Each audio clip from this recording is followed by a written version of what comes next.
Partner છે, પણ એ અહીંયા આવે કે ન આવે હું એને પૂછી લઉં. શું કામ ને એની રેણી કેણી આખી બીજી રીતની હતી એટલે, પણ છતાં એની મિત્રતાની વાત મનાય એટલે મિત્રની ઓળખાણે કે તારે ખાલી 2 કલાક માટે જો આવી જાય, 2-3 કલાક માટે તમારે જે લગી આ ઉત્સવ ધૂન કીર્તન ને આરતી થાય ત્યાં લગી એના ફોટા પાડવા છે. મિત્રતા એટલે આવ્યા, નાનો પાડ્યો એટલે એ કેમેરો લઈને આવ્યા હતા ને અમારે બધાને ફોટા પાડ્યા અને લગભગ 10, 10:30, 11 વાગી ગયા. ત્યાં રસોઈ બધાને હાથે અમારે કરવાની હતી એટલે રસોઈ કરી અને જયમાં અષ્ટમીનો પ્રસાદ ભગવાનને થાળ જરી અને જમાડ્યો અને એ જવાની તૈયારી કરી, જંપલા કરી લીધી. કીધું પણ ભગત હવે મહારાજને થાળ કર્યો છે, હવે થોડીક વાર છે, જમી આવ્યા છો, આજ આઠમ છે ભગવાન અનાદિ શ્રી કૃષ્ણ નારાયણની, તો તમે પ્રસાદ જમતા જાઓ. આ એ પ્રસાદ આઠમનો જયમાં માન જયમાં એટલે આમ, કારણ કે પોતાના જે વિચારો જે માલિકોના જે ઉદ્વેગો હોય એ શાંત તો થાય નહીં ઘડીકમાં. ને કોઈ જીવનની અંદર પહેલી જ ફેરે જેને સત્સંગ આવો જોયો ને આ ઉજવણી જોઈ એટલે એ ગોઠે નહીં, પણ છતાં એ જમી અને પોતે પાછા નીકળી ગયા. એ આઠમના એક પ્રસાદને હિસાબે જ્યાં ઘરે ગયા 1 દી થયા ને 2 દી થયા ને માલિકોના વિચારો બધા મહિના ફરવા. કેવા વિચારો કર્યા? ત્યારે એ ભક્તિ તો ખૂબ કરે છે એવું તો લાગે છે ને હું માણસ છું, આવા વિચારો 2 ફેર આવ્યા. પછી દરજીને અમે કીધું કે ભાઈને કહેજે કે શુક્રવારે આપણે કાયમ ભજા થાય છે, સભા આવે છે, જો આવે તો બોલાવજે. તો કે ભલે, કે વાત કરીશ. હવે આ એક ભગવાનનો આઠમનો પ્રસાદ એ જયમાં એમાં અંકણી ફેર થયો તો કે હાલે આવું મજા આવશે, કે આપણે બધા છે ને આપણે મજા આવશે, હાલો આવું. ભજનમાં એવા એક કરે બહુ આનંદ આવ્યો હોય ને, બહુ મજા આવી. ભગવાનની આ મૂર્તિ જે ચીનવાળી છે ભગવાનની, એની દ્રષ્ટિમાં એની દ્રષ્ટિ એક થઈ ગઈ. અંતરમાં જે થોડોક વધારો થયો અને ભાવ જાગ્યો એને. તે ભાવ જાગ્યો એટલે કેવો જાગ્યો કે આવી મૂર્તિ તો મેં કે આવી આકર્ષણવાળી મૂર્તિ જોઈ નથી. કે સભાની સમાપ્તિ વયા ગયા તો બીજો શુક્રવાર આવ્યો, પાછા કહ્યું કે હાલ આવું છે ને, તો કે હાલો કે મજા આવશે. બીજે કે જવું નથી, બીજી પ્રવૃત્તિ નથી, કે હાલો આવું છું. વળી ત્રીજા શુક્રવારે એમ કરતાં કરતાં 3 મહિના જે સત્સંગ થયો, શું થયું? કથા વાર્તા એને સાંભળી. દર શુક્રવારે 8 દિવસે એકવાર થાય, 2 કલાક ભાઈ આ કાયમ ભજન શુક્રવારે કરતા. એ ઘરે તો નિત નિયમ પ્રમાણે કરતા હોય તો કરતા જ, પણ વિશેષ શુક્રવારે 2 કલાક સમૂહ આખો મળી, જેટલા 15, 20, 25 જણા હોય એ બધા. આપણે નારાયણ ભગત છે એ પણ ભેગા હતા તે દિવસે, એને અનુભવ છે એનો, કંઈક એની પાસેથી તમને વાત મળશે. તો તેવી જ રીતે સત્સંગની વાત થતા એને એમ થયું કે આ ભગવાન ક્યાં છે, આ સત્પુરુષો ક્યાં છે. ભગવાન પણ તો પેલા સત્પુરુષ પણ દ્રઢ કરાયું અને પછી ભગવાન પણ દ્રઢ કરાયું. તો કે આ તો મારે દર્શન કરવા જોઈએ. શું કરવું જોઈએ? મારે દર્શન કરવા જોઈએ. હવે એના જે વિચારો માલિકોના એ 6 મહિના લગી આવેલા. 6 મહિનાની અંદર એને એવી દ્રઢતા થઈ ગઈ કે ખરેખર મારું જીવન મારે કંઈક સુધારવું હોય તો દર્શન તો કરવા. એટલે એને વાત કરી મારે દર્શન કરવા જવું હોય તો કીધું જવાય, પણ એ તો ઠીક, પણ આ જે તમારા આચાર વિચારો છે એ બદલવા પડે બધાએ. શું કરવું પડે? આચારો વિચારો છે એ બધાએ બદલવા પડે. તો અહીંયા પહોંચાય, એમને નહીં પહોંચાય. મલિનતા બહુ છે. પછી એને પોતે સભાની અંદર નિષ્કપટપણે કીધું, વાત સમજાણી. પછી સભાની અંદર નિષ્કપટપણે કીધું, ભગત મેં અપયનું પાન કર્યું છે, અખાજનું ખાધું છે, ન કરવાના કૃત્યો મેં કર્યા છે મારા જીવનની અંદર. મારી આ આવી યુવાન અવસ્થાની અંદર એ બધા દોષ મારી અંદર મારી પર ભર્યા છે, પણ આ જે મને શુભ વિચારો આવ્યા એ ક્યાંથી આવે મને ખબર નથી. પછી એને કીધું કે તમે એક આઠમનો પ્રસાદ જમ્યા હતા તો અંતકરણની અંદર આટલો બધો ફેરફાર તમારે થઈ ગયો છે. તો કે ખરેખર મને તેથી થઈ મારું અંતરણ ફરી ગયું છે. એક આઠમના ભગવાનના પ્રસાદનો મહિમા આટલો હતો છે.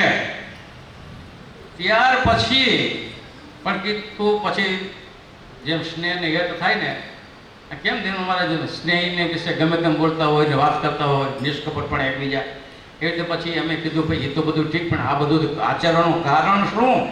એ કાંઈ પોતે હાવ સિંગલ બોડી હતા, કહેવાતા હાવ સિંગલ બોડી. તો મને એમ કે જો આ બધું કરવું ને તો હું કાંઈક હૃષ્ટપુષ્ટ થાવ તો મને ઠીક લાગે કે મારું શરીર કાંઈક ઠીક છે. જેટલું આ કમાતા એ બધું ત્યાં ઘરે બધા ઠેકાણું સારું હતું, જરૂર નહોતી એટલે કાંઈ મોકલતા નહીં, ભલે વિદેશ હતા થાય, પણ ખાઈ પીને આનંદ કર્યો, બાકી કાંઈ તોય કાંઈ પોસ્ટ થયું નહીં. પણ પછી એ બધું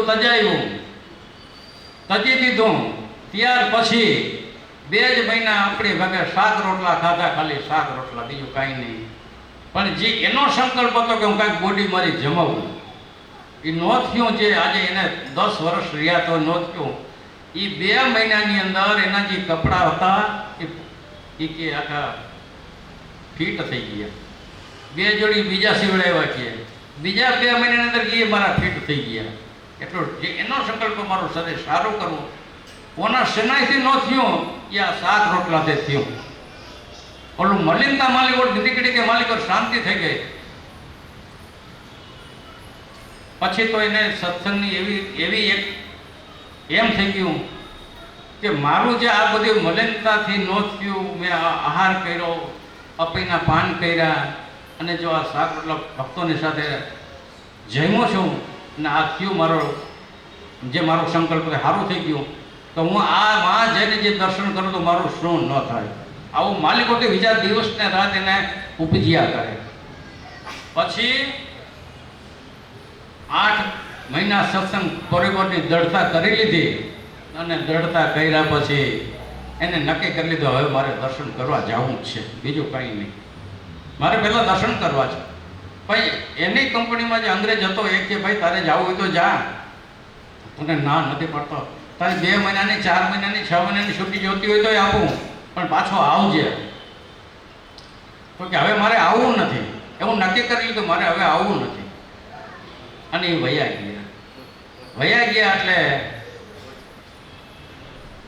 ઘરે કાંઈ જે કંઈ સગા સંબંધીને મળવું તો બેદી મળી કરી અને સીધો જુનાગઢ ગયા.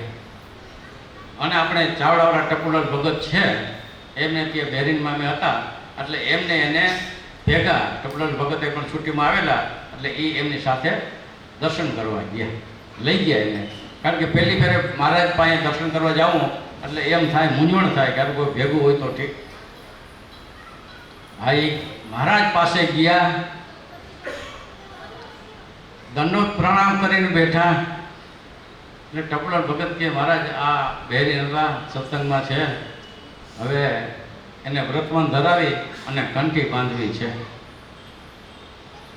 મહારાજ આમ દ્રષ્ટિ નૈન એવી જ નજર કરી ત્યારે એક મેઘ પણ થઈ ગયો અને બોલ્યા, બોલો શું વિચાર છે?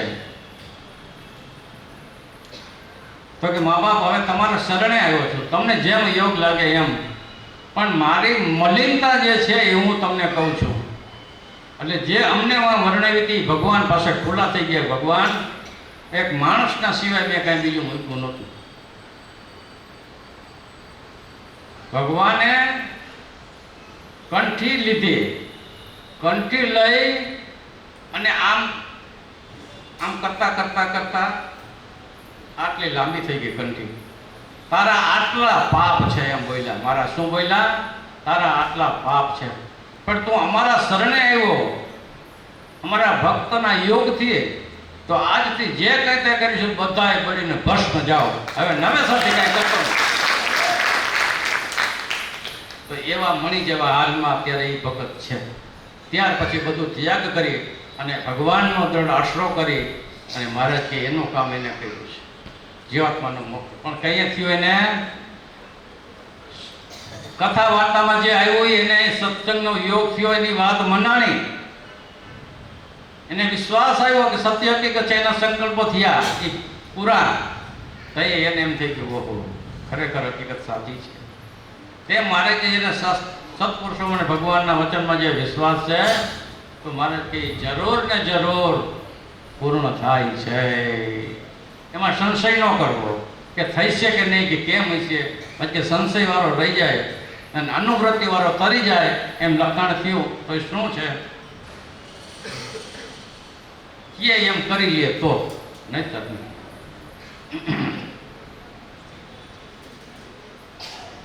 ખરા લાભને ઓળખતા નથી. આ લોક બહુ રંગીલો છે.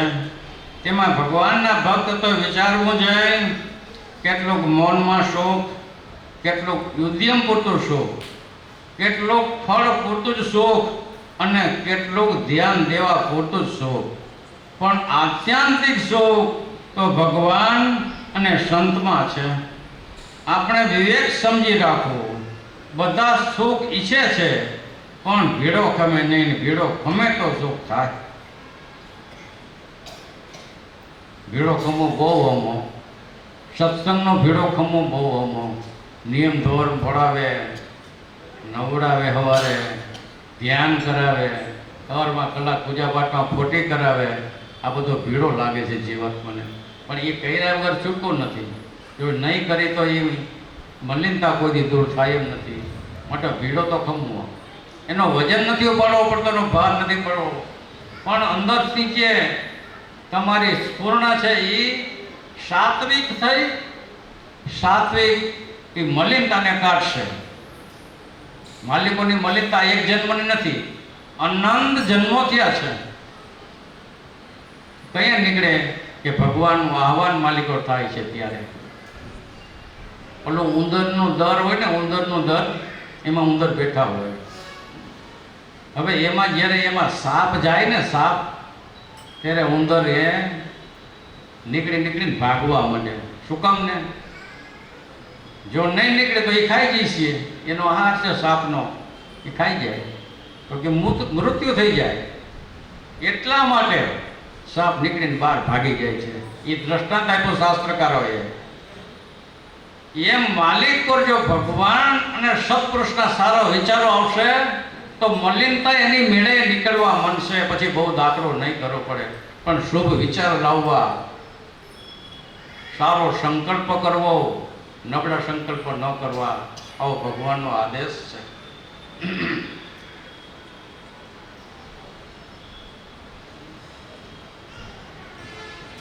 બધા સુખ ઈચ્છે છે પણ ભીડો ખમે નહીં. ભીડો ખમે તો સુખી થાય. બધુંય ભગવાનનું છે પણ આ જીવ પોતાનું કરીને બતાવી પાડે છે. ભગવાનને પણ ન આપે તો બીજાને તો સાનો આપે. એવો આ અહમત્વવાળો અહમત્વવાળાને શ્રેય માર્ગ સૂચતો જ નથી. ખેડૂત અધવારું કરે તે ઉપજ લઈ લે, બાકી બધું મેળવી દે. તેમ કરવું પણ વળગી ન રહેવું, પારકામાં અવરાય ન જવું. આપણે બધાને વાત સમજાઈ જાય. ઉપજ લઈ લે બાકી બધું મેળવી દે, પણ એમાં પારકામાં અવરાઈ જાય ખરા કોઈ? પારકું એટલે આ જગતને લોકનું ઉદાહરણ આપણે સમજાઈ જાય. એટલા માટે મારે જે ઉદાહરણ આપ્યું છે ખેડૂતનું. ભગવાનને વાલામાં વાલી ચીજો આપી છે તે ભગવાનની જ છે. માટે ભગવાનને અર્પી અને પ્રસાદિત ગ્રહણ કરવી. અન્ન, જળ, વસ્ત્ર, વાહન, સાધન વગેરે ભગવાનના છે. હું તો તેનો એકાંતિક સેવક, સંભાળનારો છું. એમ માનીને આજ્ઞાતિક દાસપણું પાળવું. ભગવાન પોતે દાસને સદા સુખ્યો રાખે છે. ક્યારેય પણ દાસને ભૂલતા નથી. રામચંદ્રજી ક્યારે હનુમાનજીને ભૂલ્યા ખરા? ક્યારે? ભગવાન ખોડે છે એવા મુક્ત પુરુષોને.